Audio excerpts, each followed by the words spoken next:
याकूब की पत्री 5वां अध्याय पद संख्या 17 और 18। एलिया भी तो हमारे समान दुख सुख भोगी मनुष्य था और उसने गिड़गिड़ाकर प्रार्थना की कि मैं ना बरसा, बारिश ना हो, और 3.5 वर्ष तक भूमि पर बारिश नहीं हुई।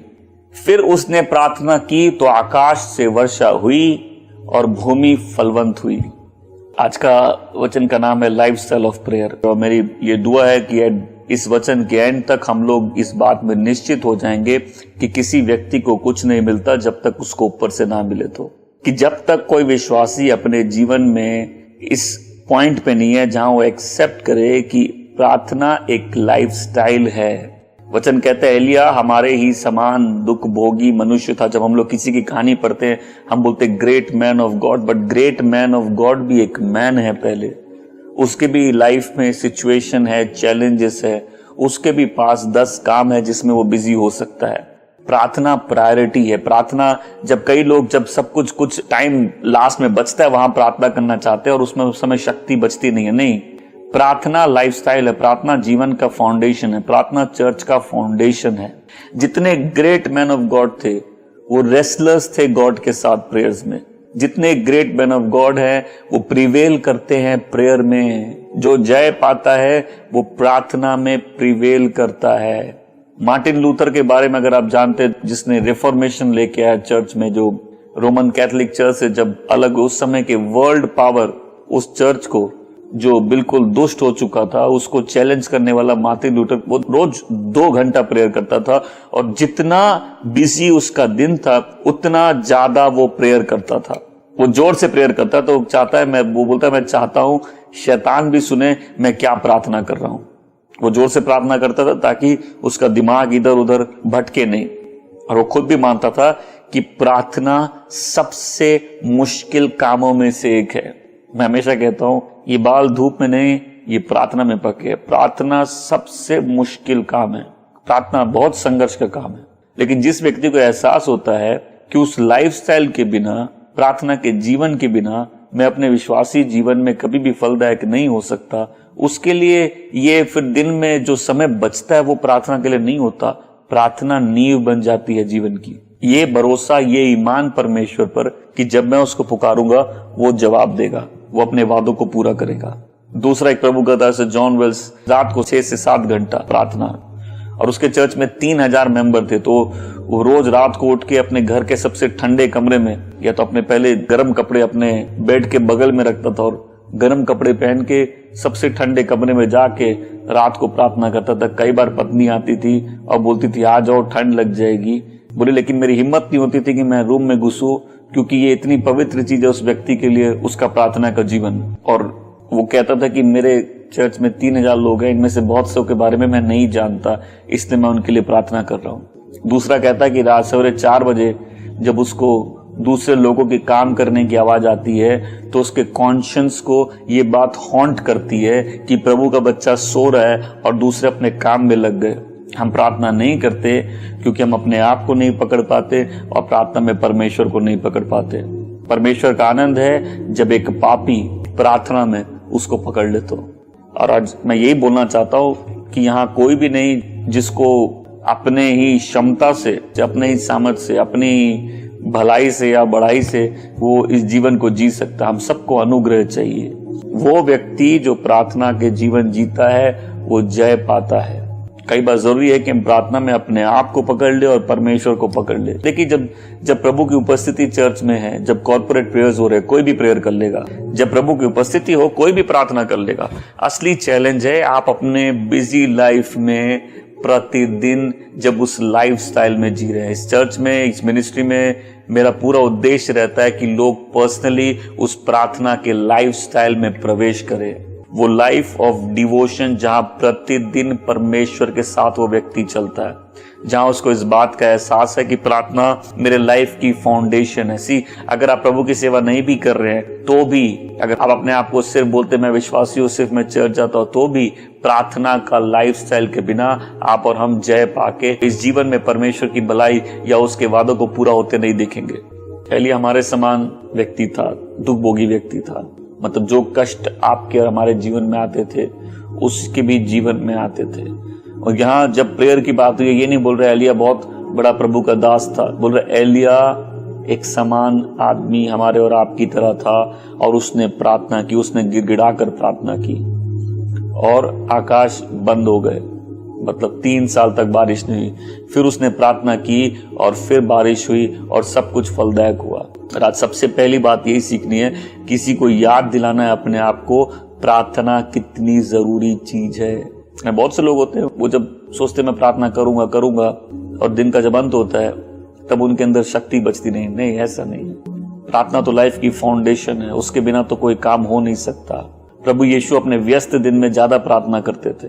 क्यों? प्रार्थना प्रायोरिटी थी, एक कोई डेली रिचुअल नहीं था, एक प्रायोरिटी थी परमेश्वर पिता के साथ कम्युनियन का। आज कोई है हमको इस बात का एहसास करना है प्रार्थना कितनी वैल्यूएबल है, कितनी मूलदायक है, इवन जब हमारी प्रार्थनाओं के जवाब नहीं मिले, क्योंकि बोने और काटने के बीच में ही एहसास होता है कि हम परमेश्वर के करीब हैं। कई बार आदमी जब बोता रहता है और अपने जीवन में प्रार्थना का जवाब में नहीं देखता, वो समय भी बहुत वैल्यूएबल, बहुत मूल्यवान होता है, क्योंकि उसी समय एहसास होता है कि हम परमेश्वर के करीब है। भले हमारी प्रार्थनाओं का जवाब नहीं मिला, लेकिन हम परमेश्वर के करीब है। इसलिए जब प्रार्थना का जवाब नहीं मिलता, वो समय भी मूल्यवान है। ये गिफ्ट है गॉड से, प्रेयर लाइफ, प्रेयर प्रार्थना, कि हर जन के पास ये आजादी है कि परमेश्वर के नाम को पुकार सकता है। इसलिए मैं कह रहा हूं कि जब एक पापी परमेश्वर तक पहुंच के उस कुश्ती को जीत जाता है, उस रेसलिंग को जीत जाता है, ये गॉड का जॉय है। मतलब हर विश्वासी के पास एक स्थान है जाने के लिए। ये दुनिया के सारे चर्च तोड़ दे, लॉकडाउन कर दे, इंटरनेट कनेक्शन हटा दे, खाना पीना सब बंद कर दे, फिर भी परमेश्वर के पास पहुंचने की जगह है हर विश्वासी के पास। इसका मतलब हर व्यक्ति पिता के पास आ सकता है और प्रार्थना में अपना भार उसको दे सकता है। ये वही स्थान है जब प्रार्थना करते हुए दुनिया बहुत छोटी हो जाती है, परमेश्वर के वादे बड़े दिखने लगते हैं और परमेश्वर सही में जिंदा खुदा हो जाता है। हो सकता है आप प्रार्थना करो और आपके प्रार्थना का जवाब नहीं है, ये भी जीवन में बहुत मूल्यवान समय है, क्योंकि कई लोग इसी समय रियलाइज करते हैं सही में हम परमेश्वर के करीब है। जॉन नॉक्स बोल के प्रभु का दास था और उसके दुश्मन उसकी प्रार्थना से ज्यादा डरते थे 10,000 लोगों की सेना से। उस मैन ऑफ गॉड के प्रेयर से ज्यादा डर लगता था उनको। बहुत से लोग आपको कॉन्फिडेंस भी नहीं है कि हम प्रार्थना करेंगे हमको जवाब मिलेगा, पर प्रार्थना सबसे पहले एक लाइफ स्टाइल है जहां हम अपने सारे भार, अपनी सारी चिंताएं, अपनी सारी परेशानियां परमेश्वर को देते हैं। ये कम्युनियन है, ये एक रिश्ता है। कितने लोग सूखे हैं, प्रार्थना का जीवन डल है, क्यों? मुंह नहीं खुलता। कई बार घमंड हमारा रोकता है कि हम परमेश्वर के सामने अपने आप को विनम्र करके उससे बात करें। प्रार्थना तो वो स्थान है जहां हर विश्वासी विनम्र होके अपनी परेशानी, अपने गलतियां, अपने पापों को उसके सामने कबूल सकता है। ये वो स्थान है जहां विश्वास के बोलता प्रभु हमको आपकी ग्रेस की जरूरत है, हमारे अपने आप से ये पॉसिबल नहीं, हमको आपकी ग्रेस की जरूरत है, मुझे अनुग्रह की जरूरत है। और वही दूसरी बात, प्रार्थना सबसे वैल्यूएबल नहीं है, लेकिन प्रार्थना की प्रायोरिटी समझनी पड़ेगी। ये समझना पड़ेगा कि प्रार्थना सारी चीजों में सबसे पहले आता है। मैं फिर से कहता हूं, प्रभु के लिए प्रचार ज्यादा आसान है प्रार्थना से। और अगर आप प्रचार करेंगे बिना प्रार्थना के, लोगों को प्रभाव भी नहीं पड़ेगा। प्रचार सबसे कठिन चीजों में एक है और बहुत लोग प्रार्थना के जीवन में इसीलिए नहीं चल रहे क्योंकि प्रार्थना उनकी प्रायोरिटी नहीं है। अपने विश्वासी जीवन में प्रार्थना पहला स्थान नहीं है उनका। यही प्रार्थना लोगों की सोल का शील्ड बन जाती है, मतलब जो लोगों के प्राण है उनको बचाने वाली चीज बन जाती है। यही प्रार्थना जहां लोग शैतान पर जय पाते हैं, जहां लोग अपने बलिदान और उत्तम बलिदान परमेश्वर के सम्मुख लेके आते हैं। इसलिए यदि आप अपनी लाइफ में प्रेयर को प्रायोरिटी नहीं देते, कई लोग पूछते हैं हम प्रार्थना कैसे करें। अगर आप परमेश्वर के बच्चे हैं जिसके अंदर परमेश्वर का आत्मा है, प्रार्थना आपका प्रिविलेज है, प्रार्थना आपकी ब्लेसिंग है। आप कभी भी पिता के पास जाके अपने दिल को उड़ेल सकते हैं। कई लोग जानते हैं मुझे प्रार्थना करनी है, लेकिन उस अर्ज को, उस चाहत को वो दबा देते हैं। कई लोग इतना व्यस्त हो जाते हैं और उस बारे में सोच नहीं पाते। कई लोग इतना थक जाते हैं कि शरीर में क्षमता नहीं रहती। मैं बोलता हूं आप दौड़ के आ सकते हैं, आप कठिन परिश्रम कर सकते हैं, लेकिन जो कोई प्रार्थना में परिश्रम करना चालू करेगा उसको मालूम चलेगा सही में प्रार्थना एक परिश्रम है, एक लेबर है। देखिए, जिस व्यक्ति को कोई ऐसी ख्वाहिश नहीं है जो परमेश्वर की ओर से है, उसके पास प्रार्थना करने का कुछ है नहीं। बहुत से लोग चर्च आते हैं, जब डिफिकल्टी होती प्रेयर करते हैं, ब्लेस्ड होते हैं, फिर परमेश्वर से दूर चले जाते हैं। ये एक अलग कैटेगरी है। बहुत से लोग को सिर्फ जो चाहिए उसी चीज के लिए प्रेयर करते हैं या दूसरों से प्रेयर करवाते हैं। बहुत से लोग खुद भी नहीं करते, दूसरों के प्रेयर पे डिपेंडेंट है। बट एक परमेश्वर के बच्चे के लिए प्रार्थना एक रिश्ता है, जहां उसको मालूम है सही में मुझे कुछ नहीं मिलता जब तक मुझे ऊपर से ना मिले। तो मैं तो कहता हूं हम ठान ले किसी का कुछ नहीं चाहिए, हमको ऊपर से चाहिए। आमीन। जिसने मुझे बुलाया है वही मुझे तृप्त करेगा, वही मुझे संभालेगा, वही मेरी जरूरतों को पूरा करेगा। तो ये गॉड का प्रॉमिस भी है। कई लोगों का वर्ड्स रहता है, वो चाहत रहती प्रार्थना करने की, लेकिन उसको दबा देते हैं, उसको खामोश कर देते हैं, बिना प्रार्थना के जीते, खालीपन में जीते हैं। इस मिनिस्ट्री में आइए, प्रभु की बहुत उपस्थिति, आप प्रार्थना कर पाएंगे, लेकिन आपका व्यक्तिगत जीवन, क्या आपने अपना पूरा भार उस पर डाला है? क्या प्रतिदिन आप उस पर निर्भर हो रहे हैं? क्या एक स्थान है जहां आप खुल के रो सकते हैं, टूट सकते हैं, जैसी बातें वैसे कह सकते हैं? क्या एक स्थान है जहां कुछ भी छुपा नहीं रहता और आप छुपाना भी नहीं चाहते? तो पहली बात यह है कि हम प्रार्थना के मूल्य को नहीं समझते। दूसरी बात, हम प्रार्थना को प्रायोरिटी नहीं देते, हम प्रार्थना को जीवन में पहला स्थान नहीं देते। प्रार्थना जब शरीर में जितनी शक्ति बचती है उसके लिए नहीं है, प्रार्थना में हमारा ज्यादा बल जाना चाहिए, क्योंकि किसी व्यक्ति को कुछ नहीं मिलता जब तक उसको ऊपर से ना मिले। देखिए, बहुत से विश्वासी अपने जीवन के लिए परमेश्वर पर निर्भर नहीं है। उनकी खुद की क्षमता, उनकी खुद की सोच, उनका खुद का लाइफस्टाइल या जो कुछ भी उनके पास है, या उनका अपना जॉब या अपने पैसे नहीं। एक टाइम आता है, समझ में आता है कि उसके बिना मैं कुछ नहीं हूं। मेरा नया जीवन पाना एक चांस नहीं है, ये गॉड का इटर्नल प्लान है। परमेश्वर सृष्टि करता है, उसके बिना कुछ नहीं होता। अब मुझे वो अनुग्रह चाहिए जो परमेश्वर के सिंहासन से आता है, जहां मुझे बनाए रखता है, मुझे दृढ़ रखता है, मुझे बचा कर रखता है। तो हम ना तो प्रार्थना का मूल्य समझते, ना उसको प्रायोरिटी देते, ना वो पहला चीज है। मतलब दुनिया के काम हम पहले कर लेंगे, अपने रिश्ते पहले निभा लेंगे, लेकिन प्रार्थना के लिए जगह नहीं छोड़ेंगे। आज से दृढ़ होना पड़ेगा, अब बोलना पड़ेगा नहीं, प्रार्थना पे अपने जीवन को मैं स्थापित करूंगा। हो सकता है आज तक आपके जीवन में प्रार्थना थी, आज आप बोल सकते नहीं प्रभु आज से प्रार्थना फाउंडेशन है, आज जीवन में प्रार्थना नहीं, प्रार्थना पे जीवन को मैं एस्टैब्लिश करना चाहता हूं। मैं एक प्रेयरफुल व्यक्ति बनना चाहता हूं। मैं फिर से बोल रहा हूं, आप जब एक बार प्रार्थना में जय पालेंगे, ये एक ऐसा आनंद है, ये सोल के लिए एक ऐसी ब्लेसिंग है, ये ऐसा छुपने का स्थान है जिसके बिना आप रह नहीं पाएंगे। वो डीप कम्युनियन विद गॉड। मैं तो ओवर द इयर्स अकेले रहने की ऐसी आदत हो गई कि कई बार मैं सब समय कंपनी पसंद नहीं करता।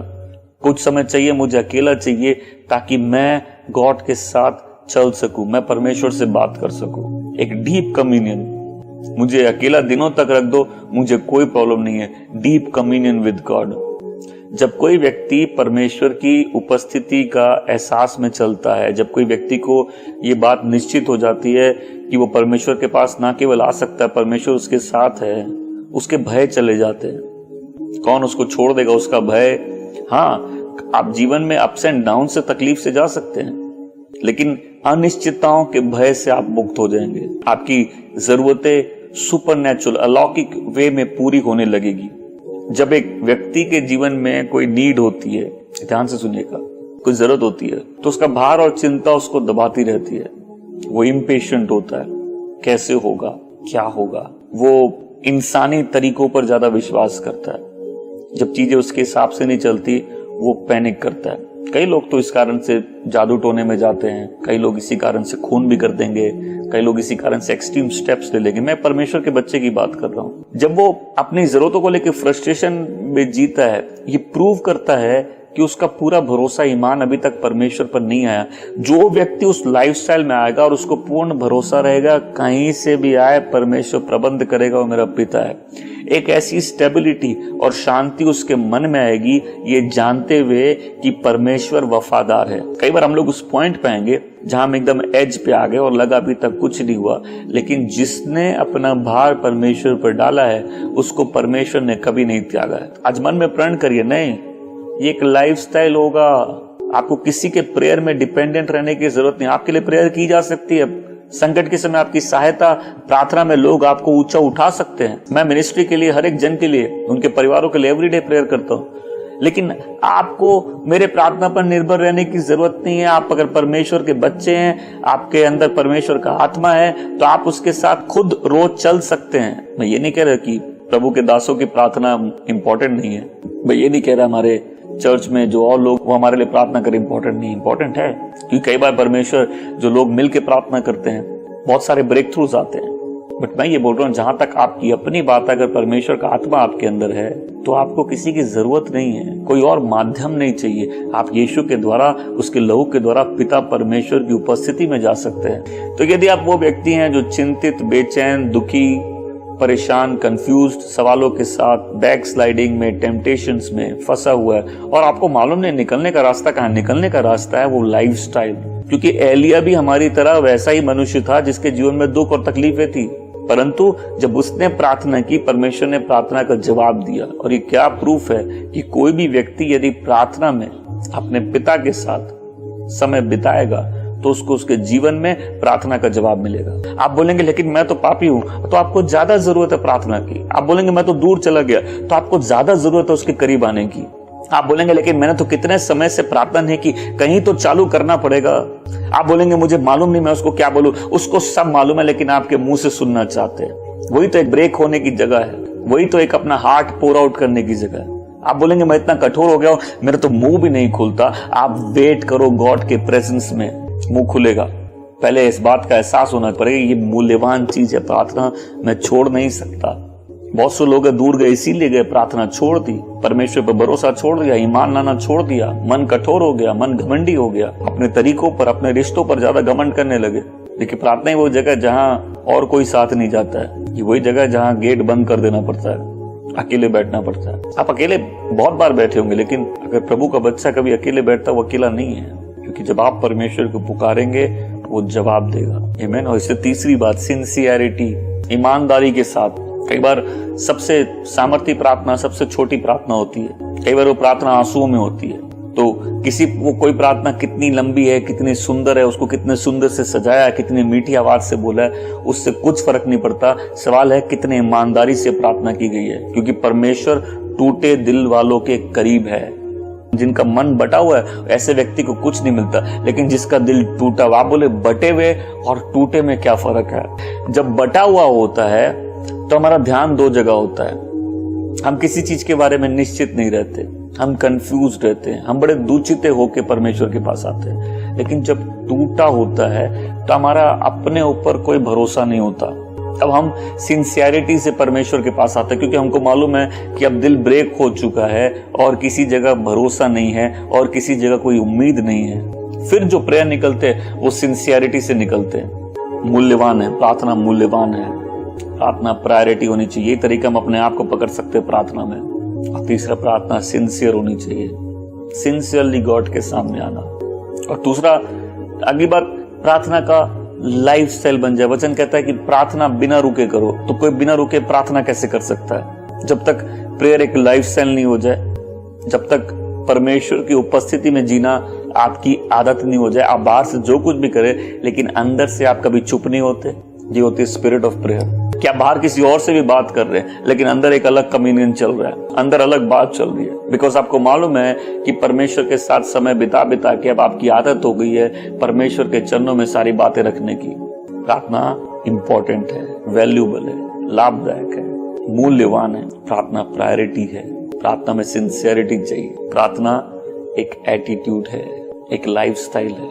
कितनी ब्लेसिंग है प्रार्थना में, आप दूसरों को ऊंचा उठा सकते हैं, आप दूसरों के लिए प्रार्थना कर सकते हैं, अपनी ही तकलीफों में भी आप दूसरों के लिए प्रार्थना कर सकते हैं। आप एक पापी के लिए बीच में खड़े रह सकते हैं। आप अपने भाई बहन को उनकी जरूरत हो, उनके तकलीफ के समय में परमेश्वर के सामने उनकी मदद प्रार्थना में कर सकते हैं।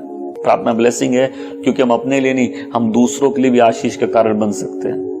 हम दूसरों को, उनकी तकलीफों को परमेश्वर के सम्मुख ला सकते हैं। हम परमेश्वर की दया और कृपा दूसरों के जीवन में प्रार्थना से ला सकते हैं। It is never too late. अगर आज भी अपने मन में नहीं, मुझे उस लाइफ स्टाइल में जीना है, मुझे प्रार्थना के लाइफ स्टाइल में जीना है। पौल हमेशा दूसरे विश्वासियों के लिए प्रार्थना करता था, अपने भी तकलीफों के बीच में वो दूसरे विश्वासियों के लिए, चर्च के लिए प्रेयर करता था। ये एक ब्लेसिंग है। और आखिरी बात हमको सीखनी कि अगर हम परमेश्वर के वचन में नहीं बढ़ रहे तो प्रार्थना करना मुश्किल होगा। जब हम परमेश्वर के वचन को अच्छे से समझते हैं तब प्रार्थना करना आसान होता। प्रार्थना वो स्थान है आप प्रभु की बढ़ाई, उसकी स्तुति, उसकी प्रशंसा करते हैं, आप अपने गुनाह को कबूलते, आप उसको धन्यवाद देते हैं, आप दूसरों के लिए प्रार्थना करते हैं। जब किसी व्यक्ति को उस प्रार्थना का सामर्थ्य मालूम चल जाएगा, उसको मालूम है कि उसकी लाइफ में उसको वैल्यूएबल खजाना मिल गया, उसको मालूम चल गया कि उसके पूरे लैक का कारण क्या था। जैसे कि याकूब में लिखा है, तुम्हारे पास है नहीं क्योंकि तुमने मांगा नहीं, तुमने उस प्रिविलेज को फोरफिट कर दिया। ये विश्वासी नहीं समझते कितनी बड़ी आशीष है कि हम स्वर्ग और पृथ्वी बनाने वाले के सामने जाके अपने जीवन के लिए अनुग्रह मांग सकते हैं, अपनी जरूरतों को उसके सामने रख सकते हैं, अपनी चिंताएं और भार को रख सकते हैं। एक प्रिविलेज है। आज से मन में ठान लीजिए, जो थोड़ी शक्ति बचेगी वो प्रार्थना के लिए नहीं है, मेरी शक्ति पहले प्रार्थना में जाएगी, जो बचेगा वो बाकी कामों के लिए है। मुझे लेबर करना है प्रार्थना में, मुझे लेबर करना है। आप क्या आप सेवा करना चाहते हैं, लेबर करिए प्रार्थना में। क्या आप फलदायक होना चाहते हैं, लेबर करिए प्रार्थना में। क्या आप एक शांति वाला जीवन चाहते हैं, लेबर करिए प्रार्थना में। क्या आप दूसरों के लिए आशीष बनना चाहते हैं, लेबर करिए प्रेयर में। आमीन। और आप प्रार्थना में कैसे परमेश्वर को पकड़ सकते हैं? पहली बात उसमें कि परमेश्वर के वादों को पकड़े रहना, परमेश्वर को उसी के वादों को याद दिलाना, प्रभु ये आपका वादा है। तब हम क्या परमेश्वर के वचनों को प्रार्थना में बदल देते हैं। परमेश्वर आपने जो वचन दिया है, आपने जो प्रॉमिस किया है, आप उसको फुलफिल करिए। प्रार्थना में जवाब तभी मिलता है जब हम परमेश्वर की इच्छा को जानते हैं, और परमेश्वर की इच्छा तभी हम जान पाते हैं जब हम परमेश्वर के वचन को जानते हैं, उसके वादों के अनुसार प्रार्थना। फिर आप बोल सकेंगे मेरा कॉन्फिडेंस है कि जो मैं परमेश्वर से मांगता हूँ मुझे मिलता है, क्योंकि मैं उसकी इच्छा के द्वारा मांगता हूँ, उसकी इच्छा के अनुसार मांगता हूँ। इसलिए अपने आप को फर्निश करें। देखिए, डिवोशनल लाइफ खाली ये नहीं है कि मैं बैठ के प्रेयर कर रहा हूँ। डिवोशनल लाइफ है कि वचन से भरा हुआ हूँ, वचन में लोग टाइम स्पेंड करते हैं। क्यों? उसका इफेक्ट फिर प्रार्थना के जीवन में दिखता है। तो जितना एक व्यक्ति वचन में सामर्थ्य है, उतना ही उसका प्रभाव प्रार्थना जीवन में दिख सकता है। बाइबल कोई वन वे कम्युनिकेशन नहीं है। अगर आपको परमेश्वर की आवाज सुननी है तो पहले उससे प्रार्थना करिए और फिर वचन पढ़िए। देखिए, परमेश्वर अपने वचन के द्वारा आपसे बात करेंगे।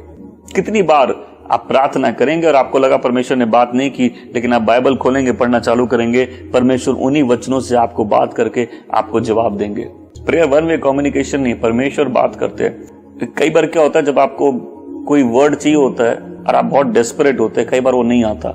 ये लाइफ है। आई मीन, आपको और बहुत सी बातें गॉड क्लियर कर देंगे, लेकिन किसी एक चीज के बारे में आप परमेश्वर से पूछ रहे, हो सकता है उस जगह जवाब नहीं है। तो मैंने एक तरीका कर लिया, प्रभु की उपस्थिति में प्रार्थना कर करके मैं अपने मन में किसी बात पर निश्चित हो सकता हूँ। मैंने ये देखा कि अगर मैं परमेश्वर की उपस्थिति में खड़ा रहूंगा तो मेरे अंदर पवित्र आत्मा अपने आप किसी चीजों के रहस्य को रख देगा। कई चीजें लाइफ में मिस्ट्रीज है, भेद है। भेद को भेद काटता है। जो आत्मा में दुआ करता है, जो भाषाओं में दुआ करता है, भेद में प्रार्थना कर रहा है, भेद को भेद काट देता है। कई बार जब हम परमेश्वर की उपस्थिति में प्रार्थना करते हैं, परमेश्वर माइंड से वो कंफ्यूजन हटा देते हैं। देखिए, लोग बहुत सी जगह फंसे हुए हैं। कई बार दूसरे आप पे गिल्ट डाल देंगे, कई बार लोग आपको कंफ्यूज कर देंगे, कई बार हम डरते हैं कि दुनिया क्या बोलेगी, कई बार हम सोचते हैं हम सबको खुश रखे। लेकिन जब एक व्यक्ति प्रार्थना में बढ़ता है, वो अपने पिता की इच्छा को जान जाता है, पिता क्या चाहते हैं।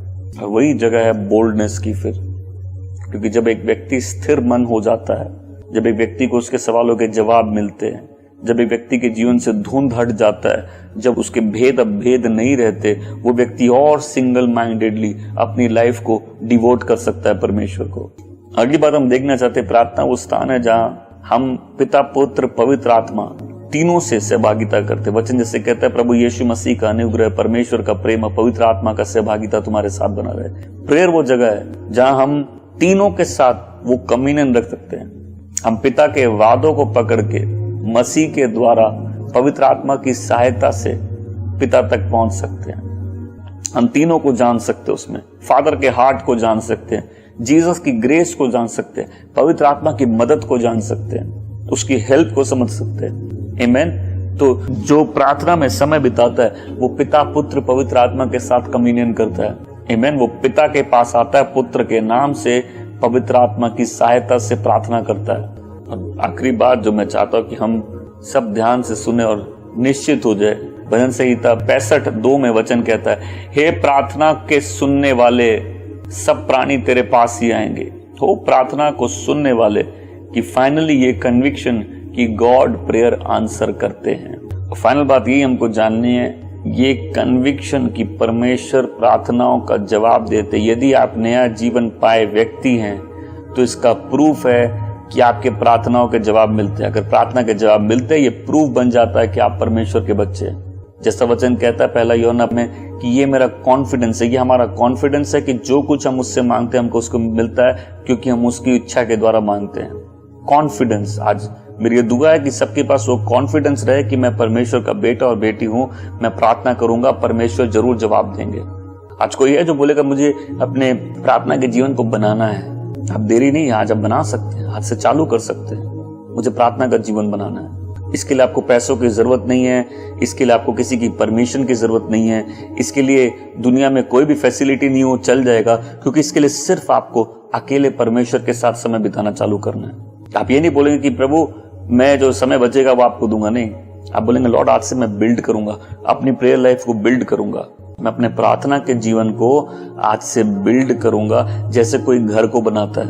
आपने देखा लोग कैसे घर बनाते हैं, पहले लैंड लेते हैं, उसके बाद प्लान बनाते हैं, फिर सारे सामान इकट्ठा करते हैं, फिर कंस्ट्रक्शन चालू होता है, फिर उसको अंदर से डेकोरेट करते हैं, फिर उसके अंदर रहना चालू करते हैं। वैसी प्रार्थना के जीवन को आप बिल्ड कर सकते हैं। वचन कहता है कि तुम पवित्र विश्वास में अपनी उन्नति करते हुए और पवित्र आत्मा में प्रार्थना करते हुए, मतलब जो आत्मा में प्रार्थना करता है वो अपनी उन्नति करता है, वो अपने आप को बिल्ड करता है। तो क्वेश्चन है कि आज से आप ये ठानते हैं कि मुझे मेरी प्रेयर लाइफ बिल्ड करने, हो सकता है आपकी प्रेयर लाइफ अच्छी भी हो, बट देन आज आप बोल रहे आज से वो प्रायोरिटी, आज से वो फाउंडेशन है, आज से उसी पे पूरी लाइफ बिल्ड होगी, आज से मेरी मिनिस्ट्री, लाइफ, रिलेशनशिप प्रेयर पे बिल्ड होंगे। देखिए कई लोग इकट्ठे प्रार्थना में विश्वास करते हैं, मैं इकट्ठे तब विश्वास करता हूं जब पहले अकेले कर लूं। मतलब लाइफ में कोई भी चीज मेरे पर्सनल रिलेशनशिप का सब्स्टिट्यूट नहीं है। आमीन। जैसे कोई घर बिल्ड करता है, जैसे कोई बॉडी बिल्ड करता है, कोई बॉडी बिल्ड करता है एक दिन में नहीं होती है, नहीं होती। वो व्यक्ति पहले जिम जाता है, एक्सरसाइज चालू करता है, वो डाइट चार्ट बनाता है, वो डिसिप्लिन वे में रोज जाता है, उसकी कैपेसिटी बढ़ती जाती है, कुछ महीनों में उसकी बॉडी बिल्ड होना चालू हो जाती है। पहले दिन नहीं होता ऐसा। तो प्रेयर लाइफ को हम कैसे बिल्ड करेंगे? सबसे पहले पश्चाताप करके, प्रार्थना नहीं करने के कारण, अपने प्रेयरलेसनेस के कारण पश्चाताप करना। सबसे पहले ये पश्चाताप कि हम अपने आप पर निर्भर रहते हैं, हम परमेश्वर के सामने विनम्र नहीं हैं, हम प्रार्थना को तुच्छ जानते हैं, हम प्रार्थना की आशीषों में नहीं चल रहे, हम परमेश्वर के करीब नहीं चल रहे, हम अपने भार परमेश्वर को नहीं दे रहे। और सबसे पहले वही जगह जहां हम पश्चाताप करें, बोले नहीं गॉड, नहीं पिता, आई रिपेंट, मैं अपनी प्रेयरलेसनेस के लिए रिपेंट करता हूँ। आई रिपेंट कि मेरे पास इतना बड़ा प्रिविलेज है लेकिन मैं इसको फोरफिट कर रहा हूँ। आई रिपेंट कि प्रेयर मेरी प्रायोरिटी नहीं है। आई रिपेंट कि मुझे प्रार्थना के लाभ मालूम होते हुए भी मैं उसकी आशीषों में नहीं चल रहा। आई रिपेंट कि मैं तेरा नाम लेता हूँ लेकिन तेरे साथ नहीं चल रहा हूँ। कई लोगों के लैक का कारण उनकी प्रेयरलेसनेस है, कई लोग के फेलियर्स का कारण उनकी प्रेयरलेसनेस है, कई लोग जय नहीं पाए प्रेयरलेसनेस के कारण, कई लोग गलत चले गए प्रार्थना नहीं करने के कारण। कई लोग ऐसा बोला अब तो मैं प्रार्थना करता हूँ, मुझे चर्च की क्या जरूरत है। ऐसे लोग भी डूबते हैं, क्योंकि यही वो जगह, कॉर्पोरेट जगह जहां आप वचन सुनते हो, दिल कोमल होता है, परमेश्वर की उपस्थिति से भरते हो, और पर्सनल लाइफ वो जगह जहां आप उस डिवोशन को कंटिन्यू करते हो। इसी आप प्रभु से कितना दूर है इससे कोई फर्क नहीं पड़ता। प्रभु का आनंद जब एक पापी प्रार्थना में परमेश्वर को पकड़ ले, कोई बोले नहीं लॉर्ड हम याकूब की तरह रेसल करने के लिए तैयार है जब तक आप मेरे को ब्लेस नहीं करें। हम अपनी सारी घटी कमी, चिंताओं का, कितने लोग चिंताओं में चलते हैं कि चिंताओं का कारण है क्योंकि वो नहीं जानते परमेश्वर प्रार्थना का जवाब देने वाला परमेश्वर है, परमेश्वर संभालने वाला परमेश्वर है। वो कैसे भी करेंगे, वो जरूरत को पूरा करेंगे। नंबर 1 चीज हम पश्चाताप करें, दूसरा मन बना ले। नंबर 3 सारे डिस्ट्रैक्शंस जो रास्ते में उसको हटा दे। हर चीज करने का हमको फ्रीडम है, हर चीज करना लाभदायक नहीं है। वो सारे डिस्ट्रैक्शन, अगर फोन डिस्ट्रैक्शन है उसको हटा दीजिए, अगर कोई रिश्ता डिस्ट्रैक्शन है उसको हटा दीजिए, अगर कोई लाइफस्टाइल डिस्ट्रैक्शन है उसको हटा दीजिए, अगर कोई रूटीन डिस्ट्रैक्शन है उसको हटा दीजिए, ताकि सारा फोकस बिना डिस्ट्रैक्शन के प्रेयर लाइफ में रह सके। कई लोग पश्चाताप कर लेंगे, मन बना लेंगे, लेकिन सारे डिस्ट्रैक्शंस को अपने लाइफ में रखेंगे। बंद कर दो फोन, किसी से बात करना जरूरी नहीं उस समय। जो सारे डिस्ट्रैक्शंस हमारे लाइफ में है उनको हटाना पड़ेगा। चौथी बात, अच्छे से वचन पढ़ना। जितना अच्छे से हम परमेश्वर के वचन को पढ़ेंगे उतना ही रिच हम लोग की प्रेयर लाइफ हो सकती है। आमीन। पांचवी बात, आत्मा में प्रार्थना करना, क्योंकि जो व्यक्ति आत्मा में प्रार्थना करता है वो अपने आप को बिल्ड करता है, अपने फेथ को बिल्ड करता है। आमीन। ज्यादा से ज्यादा टाइम लेके स्पिरिट में प्रेयर करना। और आखिरी बात, कंसिस्टेंट रहना। In the season, out off season, सर्दी, गर्मी, बारिश, लाइफ को बिल्ड करना प्रार्थना पे।